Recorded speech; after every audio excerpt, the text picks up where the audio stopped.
নমস্কার, welcome to মনের রান্নাঘর। মনের রান্নাঘরে তোমাদের সবাইকে স্বাগত। আজ আমি বানাবো পমফ্রেট মাছের ঝাল। এই রেসিপিটি গরম গরম ভাতের সাথে খেতে অপূর্ব লাগে। তোমরা তোমাদের যে কোনো অনুষ্ঠানের দিনে এই রেসিপিটি কিন্তু রাখতেই পারো, যেটি দেখতে যেরকম সুন্দর স্বাদেও হবে অতুলনীয়।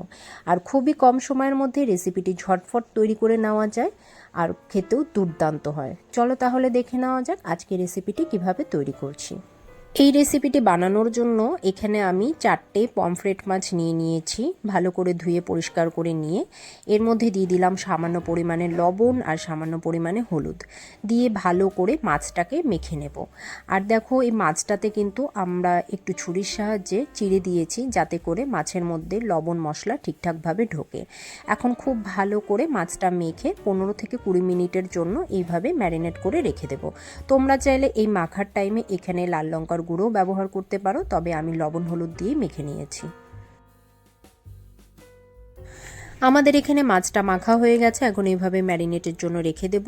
মাছটা ম্যারিনেট হতে হতে আমি এখানে একটা পেস্ট বানিয়ে নিচ্ছি। দুটো ছোট সাইজের পেঁয়াজ এভাবে টুকরো করে কেটে নিয়েছি, 6-7 কোয়ার মতন রসুন দিয়েছি, আর হাফ ইঞ্চি সাইজের আদার টুকরো, আর দিয়ে দিলাম 4টে কাঁচা লঙ্কা। তোমরা এখানে যে যতটা ঝাল খেতে পছন্দ করো সেই হিসাবে দেবে। এখন একটা স্মুথ পেস্ট বানিয়ে নেব।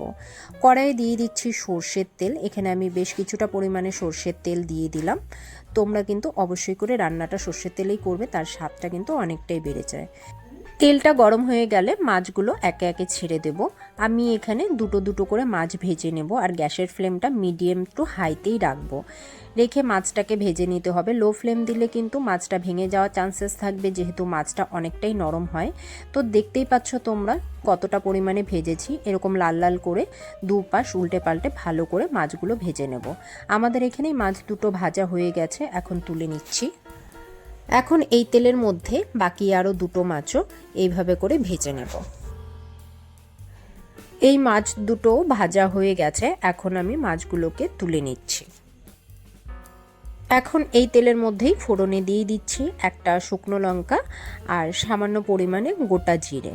তেলের মধ্যে শুকনো লঙ্কা এবং জিরেটাকে একটু ভেজে নিয়ে এর মধ্যে অ্যাড করে দিচ্ছি পেঁয়াজ, আদা, রসুন এবং কাঁচা লঙ্কার পেস্টটা।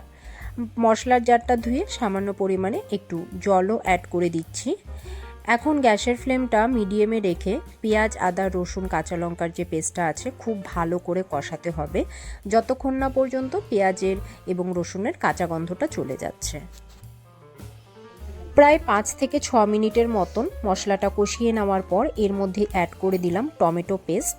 এখানে আমি একটা মিডিয়াম সাইজের টমেটো নিয়েছিলাম, সামান্য পরিমাণে একটু জলও অ্যাড করে দিলাম।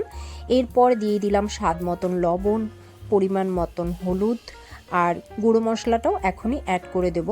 দিয়ে দিচ্ছি হাফ চামচ পরিমাণে জিরে গুঁড়ো, হাফ চামচ পরিমাণে ধনে গুঁড়ো, আর দিয়ে দিচ্ছি হাফ চামচ পরিমাণে কাশ্মীরি লাল লঙ্কার গুঁড়ো। এখন সমস্ত উপকরণগুলো খুব ভালো করে মিশিয়ে নিচ্ছি। গ্যাসের ফ্লেমটা মিডিয়াম টু লোতে রেখে মশলাটাকে এখন আবারও খুব ভালো করে 5 থেকে 6 মিনিট ধরে কষিয়ে নেব, যতক্ষণ না পর্যন্ত মশলার কাঁচা গন্ধ পুরোপুরিভাবে যাচ্ছে।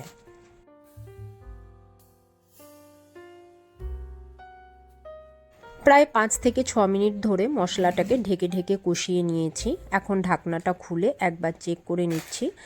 মশলাটাকে আবারও 1 থেকে 2 মিনিটের মতন হাই ফ্লেমে একটু নেড়ে নিয়েই ব্যাস সেখানে জলটা অ্যাড করে দেব। তোমরা দেখতেই পাচ্ছ আমাদের এখানে মশলাটা কিন্তু খুব সুন্দরভাবে কষে গিয়েছে, মশলা থেকে তেলও ছেড়ে গিয়েছে এবং কাঁচা গন্ধও চলে গিয়েছে। এখন আমি এর মধ্যে অ্যাড করে দিলাম পরিমাণ মতন জল। এখানে তোমরা যে যতটা গ্রেভি পছন্দ করো সেই হিসেবে দেবে। আমাদের এখানে যতটা গ্রেভির প্রয়োজন সেই হিসেবে দিয়েছি। এই রান্নাটিতে কিন্তু খুব বেশি ঝোল হয় না, মাখামাখাই হবে।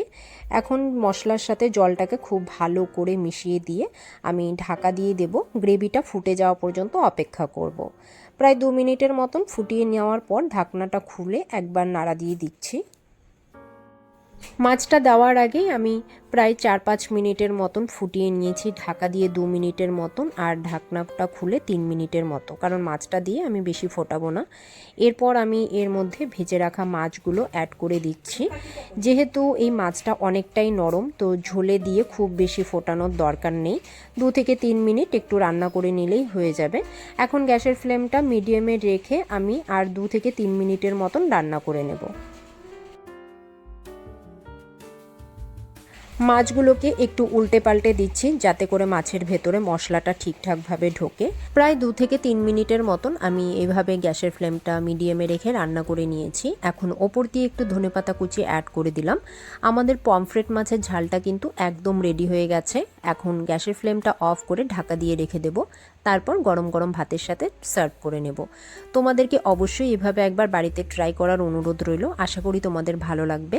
যদি ভালো লেগে থাকে অবশ্যই চ্যানেলটি সাবস্ক্রাইব করে দিও, পাশে থাকা বেল চিহ্নটি প্রেস করে দিও, তাহলে আমি যখনই কোনো নতুন রেসিপি শেয়ার করব তোমরা নোটিফিকেশন পেয়ে যাবে। আজ এ পর্যন্তই, আবারও হাজির হব আবার এক নতুন রেসিপি নিয়ে। ততক্ষণের জন্য তোমরা সবাই ভালো থেকো, সুস্থ থেকো। ধন্যবাদ।